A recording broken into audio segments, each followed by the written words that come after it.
Have you ever met someone who absolutely loves their job, who shows up to work Monday morning with energy, focus, and genuine enthusiasm, and you've wondered what's their secret? Well, I want to tell you, it's not luck, it's not personality, it's design. Because motivation isn't just something people bring to work, it's something work can bring out of people.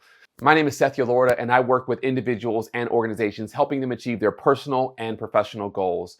And today I want to talk with you about a model that really helps you understand and break down how to design a job so that it'll energize people from the inside out using one of the most researched and practical models in organizational psychology. So I want to walk you through the 5 core job characteristics that predict motivation, satisfaction, and performance, and how you can apply them in your own organization today. Now, this is the science of energizing work. Back in the 1970s, 2 researchers, Richard Hackman and Greg Oldham, set out to answer a simple but powerful question. What makes some jobs inherently more motivating than others? And their answer became one of the most validated frameworks in work psychology. It's called the job characteristics model. Their research showed that 5 key characteristics of a job: task identity, task significance, skill variety, autonomy, and feedback. Those 5 create what they called critical psychological states. And that's when you experience meaningfulness and responsibility in knowledge of results. Now, we're going to break this down, right? When those 3 states are activated, intrinsic motivation skyrockets. Over 50 years of studies from factories to tech companies have confirmed this. Now, let's unpack each dimension and see what it really means for you as you're leading your team at work. The first is task identity. This is around creating wholeness in work. Task identity is about doing a whole piece of work from the beginning to end. When people can see a project through from idea to implementation, they feel ownership. Psychologist Adam Grant found that when employees complete entire projects rather than fragments, they report much higher levels of satisfaction and commitment. Think about the difference between a coder who is only writing one module versus one who takes a feature from concept to launch. The latter feels connected to something bigger. And as leaders, we can design for task identity by giving people ownership of end-to-end processes, not just pieces. Now, maybe that means reorganizing workflows into smaller, empowered teams that build full products, or giving control from strategy through execution. Wholeness fuels meaning. And so if you want your team to be inspired, if you want them to be motivated, think about the work that they're doing and ask yourself the question, are they able to see the entire work complete, or are they just focusing on one piece? And I would argue that if you can give them greater ownership of the whole, it would increase their motivation to do the work. The second one is what we call task significance. And this is around connecting work to impact. It's about knowing that your work matters. It's the degree to which a job impacts others inside or outside the organization. Grant's study on pro-social motivation showed that when employees understand how their work benefits others, performance can increase more than 20%. In one experiment, fundraising callers, people who call individuals for funds to give scholarships for students in school, when they actually met the recipients of those scholarships, their fundraising efforts increased by 171%. The work didn't change, but the meaning behind the work changed. See, leaders can amplify task significance by making the impact visible, share customer stories, facilitate contact between employees and beneficiaries, connect the dots between the task and the transformation. You see, meaning isn't discovered, it's designed. And so if you want your employees and your team to feel really connected to the work, you have to show them how their work is really making an impact. Allow them to see the transformation their work delivers. The third one is what we call skill variety. And this is engaging the whole person. Skill variety is the degree to which a job requires different skills and talents. Morganson and Humphrey in 2006, they found that when people use more of their capabilities, engagement and retention both increase. You see, humans are multifaceted beings. We thrive when we can bring more of ourselves to the table. We're not just one-dimensional. Think about an accountant who not only crunches numbers, but also mentors staff or leads process improvements.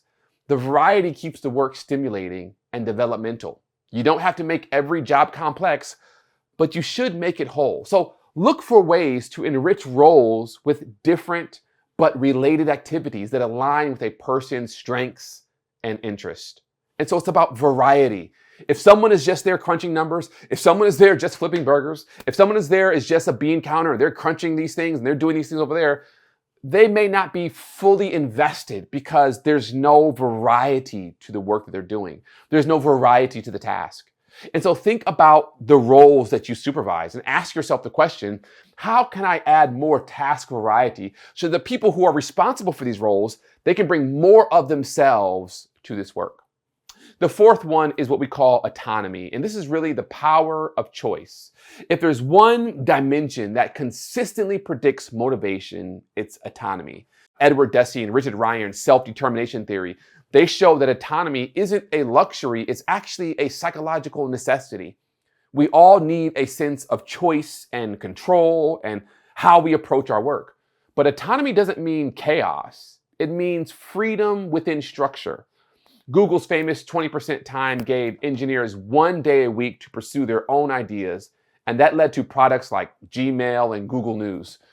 Even smaller acts of autonomy, like letting teams decide how to reach objectives or manage schedules, can have a profound impact. Researchers also found that even small increases in perceived autonomy lead to measurable boosts in both performance and well-being.